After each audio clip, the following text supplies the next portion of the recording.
Mark Anderson গভীর সমুদ্রে ডাইভিংয়ের জন্য বিখ্যাত। তিনি সমুদ্রের গভীরে ডাইভিং করার সময় এক ভয়ানক ঘটনার সম্মুখীন হয়, যেটা তিনি কখনোই কল্পনা করতে পারেননি। অ্যান্ডারসনের প্রায় 11 বছর ডাইভিং করার অভিজ্ঞতা আছে। সমুদ্রের গভীরে বিভিন্ন প্রজাতির ছোট বড় প্রাণীদের ছবি তার ক্যামেরাতে বন্দি করা আছে, কিন্তু সে কখন ধারণাই করতে পারেনি যে 9 সেপ্টেম্বর দিনটিতে সে এমন এক ভয়ানক ধারণার মুখোমুখি হতে চলেছে, যেটা তার এতদিনের অভিজ্ঞতায় প্রথমবার, যা তার জীবনকে পুরোপুরি বদলে দিতে চলেছে। মার্ক অ্যান্ডারসন প্রতিদিনের মতোই ব্রিটিশ কলম্বিয়ার উপকূল থেকে 250 মাইল দূরে সমুদ্রে ডাইভিং করার উদ্দেশ্যে রওনা দিয়েছিল। সেই দিন সমুদ্রের জল অনেক শান্ত ও ঠান্ডা ছিল, প্রায় 12 ডিগ্রি সেলসিয়াস। সে ধীরে ধীরে সামুদ্রিক শৈবাল ও মাছেদের ক্যামেরাবন্দি করতে করতে সমুদ্রের গভীরে নামতে থাকে, কিন্তু হঠাৎই সে সমুদ্রের জলের এক বিশাল অদ্ভুত ঢেউয়ের অনুভব করে। সে জলের নিচে এক আবছা মুভমেন্ট লক্ষ্য করে। তখন সে অনুভব করতে পারে যে তার আশেপাশে কোনো বড় এক প্রাণী সাঁতার কাটছে। মার্ক মনে করেছিল হয়তো এটা ছোট কোনো শিল মাছ হবে, কারণ ডাইভারদের কাছে এগুলি ছিল খুবই কমন দেখা একটি প্রাণী। কিন্তু ধীরে ধীরে সামনের দিকে এগিয়ে যেতেই সে যা দেখে তা দেখে সে ওই ঠান্ডা জলে ভয়ে একেবারে জমে গিয়েছিল। একটা হামব্যাক হোয়েলের বাচ্চা, যার সাইজ হবে প্রায় 16 ফুট লম্বা, মার্কের কিছু মিটার ডিস্টেন্সেই সাঁতার কাটছে। সে লক্ষ্য করেছিল সেই হামব্যাক হোয়েলের মুভমেন্টটা ছিল খুবই অদ্ভুত ধরনের। সাধারণত এই দানবাকৃতির প্রাণীদের চলাফেরা এমন হয় না। মার্কের দৃষ্টি আকর্ষণ করার জন্যই তিমি মাছটি এমন আচরণ করতে করতে মার্কের দিকে মায়াবী দৃষ্টিতে তাকিয়ে থাকে, কিন্তু মার্ক এতটাও গুরুত্ব না দিয়ে সামনের দিকে এগিয়ে যায়। কিন্তু বাচ্চা তিমিটি মার্ককে অনুসরণ করে তার চারিপাশে গোল করে ঘুরতে থাকে। তখন মার্ক ঘাবড়ে গিয়ে এক গভীর নিঃশ্বাস ফেলে তার ক্যামেরাটা নিয়ে অদ্ভুত আচরণ করতে থাকা তিমি মাছটির ভিডিও রেকর্ড করতে থাকে। কিন্তু প্রাণীটিকে দেখে তার শান্ত মনে হচ্ছিল না। প্রাণীটি যেন তার বিশাল ডানা দিয়ে মার্ককে স্পর্শ করতে চায়, আর এই ধরনের আচরণটি তিমি মাছটি বারবার করতেই থাকে। তারপর মার্ক উপলব্ধি করে যে সেই বাচ্চা হোয়েলটি যেন তাকে কিছু বলতে চাইছে।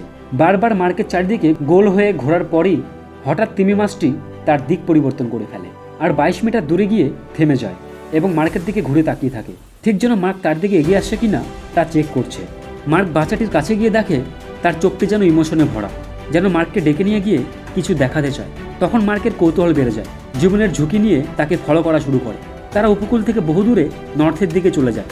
প্রত্যেক 35 থেকে 45 মিটার আসার পরে তিমিটি দাঁড়িয়ে যায়, যাতে মার্ক তাকে ঠিকভাবে ফলো করতে পারে। এরপর ধীরে ধীরে তারা আরও গভীরে নামতে থাকে এবং তলদেশ ঘন কালো হতে থাকে। তখন মার্ক এমন এক জিনিস দেখে যা দেখে তার শিরদাঁড়া ঠান্ডা হয়ে যায়। একটি অ্যাডাল্ট হামব্যাক হোয়েল, প্রায় 39 ফুট লম্বা হবে, গতিহীনভাবে জলে ভাসছে, আর এর দেহ অদ্ভুত কিছু জিনিস দিয়ে ঢাকা আছে। দূর থেকে দেখে মনে হচ্ছিল যেন কিছু দিয়ে প্রলেপ করা হয়েছে। যখন মার্ক হামব্যাকটির একদম কাছে পৌঁছে যায় তখন সে বুঝতে পারে এগুলি বার্নাকল। আসলে রচুনের মতো দেখতে বার্নাকলগুলি এক প্রকার সামুদ্রিক জীব। এরা তিমির দেহে আটকে থেকে খাবার সংগ্রহ করে, প্লাস তিমির বিশাল দেহ অন্যান্য শিকারীদের হাত থেকে এদের রক্ষাও করে থাকে। তবে তিমিদের শরীরে প্রায়শই বার্নাকল পাওয়া যায়, তবে এর দেহে যে বার্নাকল বাসা বেঁধেছে এরা কোনো ছোটোখাটো দল ছিল না। প্রায় কয়েক সেন্টিমিটারের মোটা একটা লেয়ার পড়ে গিয়েছিল। কেবল তার চোখ বাদে সম্পূর্ণ দেহ জুড়েই তারা ঘিরে রয়েছে। বাচ্চাটি এই বড় হামব্যাকের চারিপাশে গোল হয়ে ঘুরছিল, যেন তাকে আদর করছে। সেটা আর বুঝতে বাকি নেই, এই তিমি মাছটি সে বাচ্চা তিমিটির মা, আর মার্ককে তার মায়ের কাছে আনতে পেরে যেন সে অনেক খুশি হয়েছে। মার্ক সাহস করে আরও কিছুটা কাছে এগিয়ে গিয়ে দেখতে পায় যে তার শরীরের পরজীবী বার্নাকল এমনভাবে বাসা বেঁধেছে যে সেই মা তিমিকে একেবারে দুর্বল করে দিয়েছে। সে কেবল তার পাখনাটিকেই নাড়াতে সক্ষম ছিল। মানুষের ক্ষেত্রে অসুস্থ মায়ের জন্য তার সন্তান যেমন ডক্টরকে ডেকে নিয়ে আসে, ঠিক তেমনই মনে হয়েছিল সেই বাচ্চাটিও তার মায়ের জন্য মার্ক অ্যান্ডারসন নামের এক ডক্টর ডেকে এনেছে। মানুষের প্রতি এই বাচ্চাটির বিশ্বাস দেখে মার্ক ইমোশন হয়ে যায়। যেমন করেই হোক এই মৃতপ্রায় তিমিটিকে বাঁচিয়ে তুলতে হবে, ফিরিয়ে দিতে হবে বাচ্চাটিকে তার মায়ের কাছে। বার্নাকলের দল প্রাণীটিকে ক্ষতবিক্ষত করে দিয়েছে। তাদের সংখ্যা এতটাই বেশি ছিল যে মার্কের একার দ্বারা এদের রিমুভ করা সম্ভব নয়। তারপর যেভাবেই হোক বাচ্চাটির মাকে বাঁচাতে হবে। শুধুমাত্র এই চিন্তা মাথায় রেখেই তার বেল্ট থেকে ছুরি বের করে আর ধীরে ধীরে বার্নাকলগুলিকে সরাতে শুরু করে। কিন্তু তারা এতটাই শক্তভাবে তিমিটির দেহে আটকে ছিল যাদের সরানো সত্যিই পরিশ্রমের কাজ। তারপরও কিছুটা অংশের বার্নাকলকে রিমুভ করতে সফল হয়। আরেকদিকে তার অক্সিজেন সিলিন্ডারও শেষ হতে চলেছে।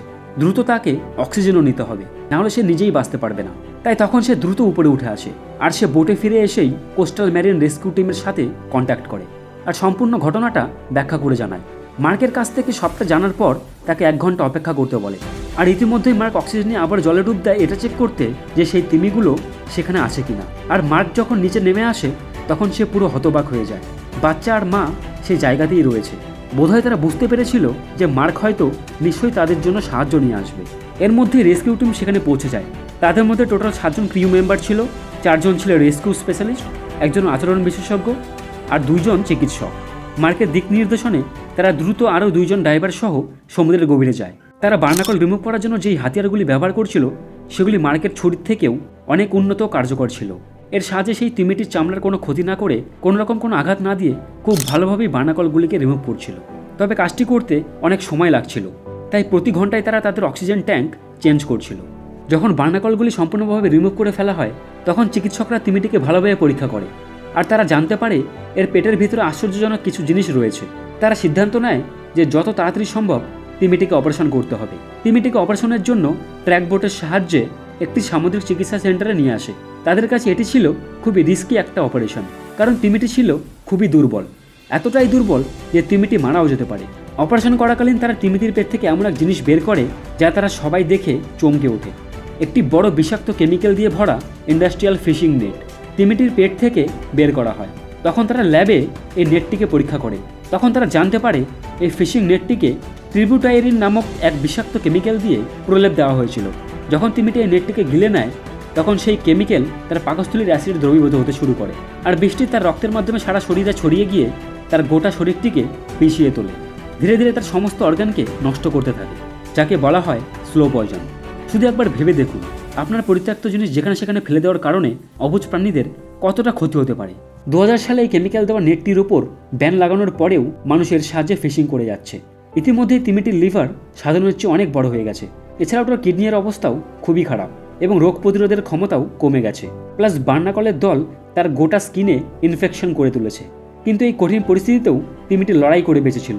এটাই চিকিৎসকদের অবাক করেছিল। হয়তো মা তিমিটি তার বাচ্চাটির জন্যই বেঁচে থাকার লড়াই করছিল।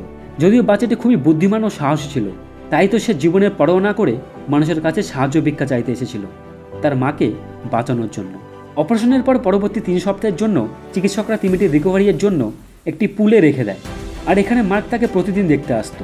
ধীরে ধীরে তিমিটি সুস্থ হতে থাকে এবং একটা সময় এই অসহায় তিমিটি সম্পূর্ণরূপে সুস্থ হয়ে গেলে তাকে সমুদ্রে নিয়ে গিয়ে মুক্ত করে দেওয়া হয়। বন্ধুরা, একবার চিন্তা করে দেখুন, বাচ্চাটি যদি মানুষের কাছে সাহায্য চাইতে না আসতো তাহলে হয়তো জানাই যেত না যে তার মা এতটা বিপদের মধ্যে আছে।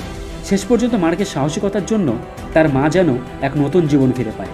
তো বন্ধুরা, এই ছিল আজকে আমার ভিডিওটি তোমাদের কেমন লাগলো তোমরা সবাই কমেন্ট করে জানাও। আর এই বাচ্চাটির মতো তোমরাও যদি তোমাদের মাকে ভালোবেসে থাকো তাহলে অবশ্যই আমার ভিডিওটিতে একটি লাইক করে আমার চ্যানেলটিকে সাবস্ক্রাইব করে দেবে এবং এই বাচ্চা ও মায়ের যুদ্ধের কাহিনী অন্যদের সাথেও শেয়ার করে অন্যদেরকেও জানার সুযোগ করে দেবে। দেখা হবে পরবর্তী অন্য কোনো এপিসোডে। সবাই ভালো থেকো, সুস্থ থেকো, ধন্যবাদ।